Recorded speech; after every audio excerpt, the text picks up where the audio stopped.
Hey there! Happy Valentine's Day.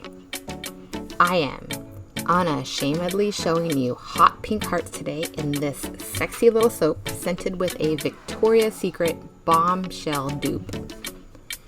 It smells like citrus notes infused with lush notes of berries and peonies, white woods, and clear musk. It is more perfumey than I usually choose to soap with, but it is delightful and perfect for today.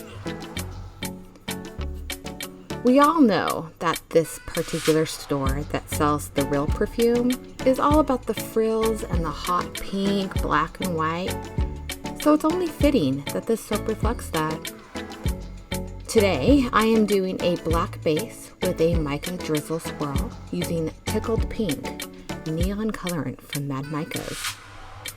Those hearts are back in the same hot pink color for a pop of love in this white soap top with glitter. I hope you enjoy.